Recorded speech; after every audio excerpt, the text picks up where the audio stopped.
Hello friends, good morning. मैं हूं MJ. बहुत दिनों के बाद हाइबिस्कस की वीडियो मैं बना रहा हूं क्योंकि बहुत दिनों के बाद एक बहुत ही सुंदर फ्लावर मेरे हाइबिस्कस पे ऊपर खिला हुआ है।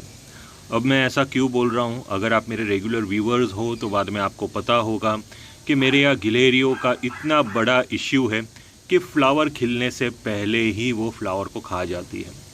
तो जो अनार का पौधा है, जो हाइबिस्कस का पौधा है, उसमें सेम इश्यू फ्रेंड्स मेरे यहाँ आता है। गिलेरिया आके पूरा ख़राब कर देती है। और साथ में एक दूसरा भी एक बहुत ही खूबसूरत बर्ड आता है, छोटी सी चिड़िया आती है।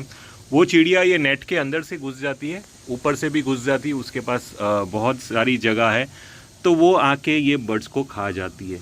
मैंने कभी ज़्यादा कंप्लेंट नहीं की ये चीज़ की, फिर भी मैंने अपने हाइबिस्कस पे ध्यान रखा, उनकी केयर की, प्लांट के लीव्स को मेंटेन किया। प्लांट मेरा फ्लावर बड्स प्रोड्यूस करता रहता था, लेकिन जैसे कि बताया, फ्लावर खिलने से पहले ही वो ख़त्म हो जाते थे क्योंकि बर्ड्स और स्क्विरल्स इसको छोड़ नहीं रहे थे। लेकिन फिर भी मेरा प्लांट बर्ड्स पे बर्ड्स प्रोड्यूस कर ही रहा था। अब जैसे कि मॉनसून स्टार्ट हो चुकी है, ये जो पर्टिकुलर प्लांट मैं आपको बता रहा हूँ, ये मेरे पास 3 प्लांट है। ये 3 प्लांट फ्रेंड्स मैंने परचेज़ किए थे पुष्पांजलि नर्सरी से। अराउंड 6-7 महीने हो गए। और ये जो प्लांट है फ्रेंड्स, ये प्लांट को लगाया था मैंने कोकोपीट के अंदर। इसके अंदर 100% कोकोपीट है। प्लांट के ऊपर रिजल्ट बहुत ही अच्छा आ रहा है। प्लांट के पत्ते वगैरह बहुत अच्छे ग्रो हो रहे हैं। प्लांट अभी फ्लावरिंग स्टेज पे आ चुका है। तो अपने हाइबिस्कस फ्रेंड्स एक फास्ट ग्रोअर होते हैं। अगर इनकी ज़्यादा केयर भी नहीं की जाए, ये अपने आप ही ग्रो होते ही रहते हैं, अगर आपने एक सही मीडिया उसको प्रोवाइड किया है। सही मीडिया का मतलब ये है, ऐसा मीडिया जो 100% प्योर हो, उसके अंदर किसी भी टाइप का मिक्सचर आपने ज़्यादा किया नहीं हो। क्योंकि जनरली हम करते ये है कि पॉटिंग मिक्स में हम बहुत सारी चीज़ें डाल देते हैं। पॉटिंग मिक्स में हम बोन मिल डाल देते हैं, वर्मी कॉम्पोस्ट डाल देते हैं, नीम खली डाल देते हैं, बहुत सारी चीज़ें डाल देते हैं। इनिशियली जब प्लांट अपने रूट्स डेवलप करता है, तब यही फर्टिलाइजर्स हमारे प्लांट के रूट सिस्टम को नुकसान करते हैं। तो जब भी आप अपने प्लांट को कोई भी मीडिया देते हो, एक 100% प्योर मीडिया दीजिए। हाँ, उसके अंदर अगर आप सैंड मिक्स करना चाहते हो पानी को ड्रेन आउट करने के लिए, उसके अंदर आप सैंड मिक्स कर सकते हो, लेकिन फर्टिलाइज़र बहुत सारे दुनिया भर के मत डालिए। ये पहला रीज़न है। तो जैसे कि देख रहे फ्रेंड्स, ये प्लांट के ऊपर इतने सारे लीव्स प्रोड्यूस हो चुके हैं, बहुत ही सुंदर फ्लावर भी आ रहा है। तो ये जो मीडिया है फ्रेंड्स, ये मीडिया है 100% कोकोपीट। इसके अंदर मैंने कुछ भी मिक्स नहीं किया है। कोकोपीट एक एसिडिक मीडिया है। हमारे हाइबिस्कस को एसिडिक मीडिया पसंद होता है, ये पहला रूल है। दूसरी चीज़, कोकोपीट के अंदर हमेशा मॉइस्चर बना रहता है और हमें इसके अंदर मॉइस्चर बना के रखना है। ऐसा नहीं है कि कोकोपीट को ड्राई हो तभी पानी दीजिए। ये चीज़ अगर आप करोगे तो बाद में गलत होगा। कोकोपीट एक ऐसा मीडिया, अगर आप इसको ड्राई करने जाओगे तो इसका TDS लेवल थोड़ा सा ज़्यादा हो जाएगा, जो प्लांट के लिए ठीक नहीं है, प्लांट के रूट सिस्टम के लिए भी ठीक नहीं है। इसीलिए हमेशा इसके मीडिया को हमेशा मॉइस्ट रखिए। जैसे कि देख रहे हो, बहुत ही ज़्यादा गीला मीडिया है ये। तो ऐसा मीडिया हमेशा आप अपने हाइबिस्कस के लिए रखिए। कंडीशन ये रहनी चाहिए कि पानी ड्रेन आउट हो जाना चाहिए। अगर पानी यहाँ पे रुका रहेगा, पानी की होल्डिंग कैपेसिटी, मीडिया की होल्डिंग कैपेसिटी बहुत ज़्यादा हो जाएगी। यहाँ पे होल्डिंग कैपेसिटी का मतलब ये है कि पानी ड्रेन नहीं हो रहा, पानी को पकड़ के रख रहा है ये मीडिया। तो ऐसा है तो बाद में आपको मीडिया चेंज करना होगा। या तो आप अपने पॉट का ड्रेनेज होल चेक कीजिए, पॉट का ड्रेनेज होल बड़ा कीजिए, जिसकी वजह से पानी बहुत ही जल्दी ड्रेन आउट हो जाए। ये कंडीशन रहनी चाहिए। ये हमारी दूसरी कंडीशन है। तीसरी इंपॉर्टेंट चीज़ है, हाइबिस्कस को फर्टिलाइज़र की ज़रूरत होती है। तभी ज़रूरत होती है जब ये आपको फ्लावर्स देना शुरू कर ले। इसको ज़्यादा फर्टिलाइज़र, जैसे कि आपने ऑनलाइन हाइबिस्कस परचेज़ किया है, तब आप उसके फर्टिलाइज़र के पीछे मत जाइए। तब आप सिंपल पानी दीजिए उसको, डेली अच्छी खासी सनलाइट दीजिए।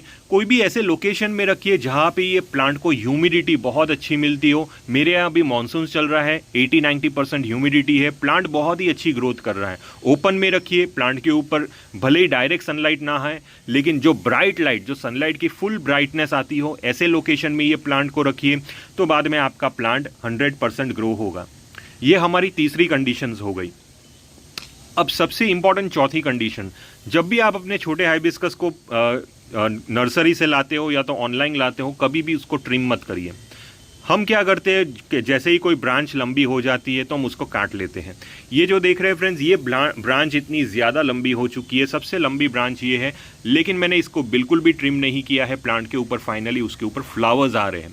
तो जब तक वो ब्रांच फ्लावर्स नहीं देती है, यानी कि ये प्लांट के ऊपर फ्लावर्स 1 2 3 तीन से 4 फ्लावर्स आने वाले हैं। तो ये चारों 4 फ्लावर्स जब तक कंप्लीटली खिल के ड्राई नहीं हो जाते तब तक ये ब्रांच को मैं ट्रिम नहीं करूँगा, उसके बाद ही ट्रिम करूँगा। अब जैसे ही फ्रेंड्स मैं ट्रिम करूँगा, कहाँ से एग्जैक्टली मैं वहाँ से ट्रिम करूँगा जहाँ से इसकी ग्रोथ स्टार्ट होने वाली है, या तो मुझे लग रहा है कि यहाँ से प्लांट ग्रोथ लेगा तो एग्जैक्टली वो नोड एरिया के पास से मैं ट्रिम करूँगा। इससे प्लांट थोड़ा बुशी होना स्टार्ट हो जाएगा। ये हमारी चौथी कंडीशन है। अब पाँचवीं कंडीशन है वो है फीडिंग। प्लांट को कब फीडिंग देनी है? देखिए, हाइबिस्कस एक ऐसा प्लांट है जिसको लो फर्टिलाइजर चाहिए, यानी कि जहाँ पे वैल्यू फर्टिलाइजर की फॉस्फोरस की 5 से ज़्यादा ना हो, यानी कि जो एनपी के लेवल्स होते हैं, nitrogen, phosphorus and potassium. N मतलब नाइट्रोजन, पी मतलब फॉस्फोरस, के मतलब पोटेशियम।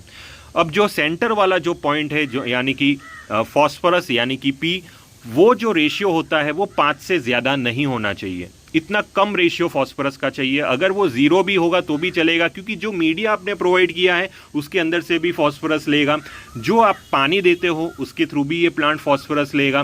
तो ये प्लांट को फॉस्फोरस की रिक्वायरमेंट बहुत कम है। या तो अगर आप एनपीके ऐसा बना रहे हो या तो आप परचेज कर रहे हो तो ऐसा एनपीके ही लीजिए जिसके अंदर जो फॉस्फोरस का जो रेशियो है वो 5 हो या तो उससे कम हो।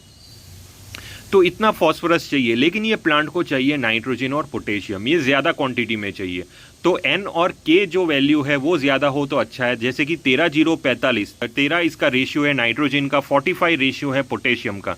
तो ये one of the best fertiliser माना जाता है। अगर आप एमओपी दोगे, यानी कि रेड कलर का जो पोटाश दोगे, सीधा रूट सिस्टम में अप्लाई करोगे, ये भी बेस्ट फर्टिलाइजर होगा। अगर आप 0:0:50 देते हो फ्लावरिंग स्टेज में, जैसे कि ये जो प्लांट है अभी फ्लावरिंग्स दे रहा है, इसके ऊपर मैक्सिमम फ्लावर्स आपको लेने हैं, तो बाद में 0:0:50 भी ये प्लांट के लिए बहुत अच्छा फर्टिलाइजर है। लेकिन अगर आपको प्लांट के ऊपर पत्तों के साथ भी ग्रोथ लेनी है, फ्लावरिंग्स भी लेनी है, तो 13:0:45 सबसे बेस्ट है। और उससे अगर आपको कोई दूसरा फर्टिलाइजर देखना हो जिसके अंदर नाइट्रोजन, फॉस्फोरस, पोटेशियम मौजूद हो, लेकिन फॉस्फोरस की वैल्यू 5 जितनी हो, ऐसा एनपीके भी आप ले सकते हो, जिसकी वजह से आपके जो हाइबिस्कस है वो अच्छी ग्रोथ करेंगे, फ्लावरिंग्स अच्छी करेंगे। ये 5वां पॉइंट है। अब सबसे आखिरी और इम्पॉर्टेंट पॉइंट ये है कि प्लांट के अंदर की वाटरिंग। देखिए, मॉनसून की सीज़न चल रही है, बारिश का पानी अपने आप जा रहा है, तो मुझे इसके अंदर वाटरिंग करने की ज़रूरत नहीं पड़ती। लेकिन जैसे ही अगर आपको लगता है कि आपके प्लांट के अंदर पानी की कमी है, जैसे ही आपको लगता है कि ऊपर का जो सरफेस है मीडिया का, अगर कोकोपीट है तो वो हल्का सा उसके अंदर मॉइस्चर कम होना स्टार्ट हो जाता है, तो अच्छी तरह पानी दीजिए। पानी देने में कंजूसी मत कीजिए, लेकिन पानी ड्रेन आउट होना चाहिए। तो ये 6 पॉइंट्स अगर आप अपने हाइबिस्कस के ऊपर ध्यान रखोगे, आपके हाइबिस्कस बहुत अच्छी ग्रोथ करेंगे। इंसेक्टिसाइड, फंगीसाइड तो रेगुलर हर एक प्लांट पे चलना चाहिए। मॉनसून की season is the best season for paste. तो आप फंगस और इंसेक्ट्स को कंट्रोल में रखिए, आपके प्लांट फ्लावरिंग्स बहुत अच्छे देंगे, क्योंकि एफिड्स, मेलीबग्स ये आसानी से लग सकते हैं ये सीज़न में। तो एफिड्स और मेलीबग्स को कंट्रोल करने के लिए एमिडाक्लोप्रिड स्प्रे कर सकते हो, और फंगस का कंट्रोल करने के लिए आप बेविस्टिन या तो रोको या तो साफ, ऐसे फंगीसाइड आप इसके ऊपर स्प्रे कर सकते हो। रेडोमिल गोल्ड का स्प्रे कर सकते हो। तो ये कुछ ऐसे फंगीसाइड के नेम है जो आपको ध्यान रखने हैं।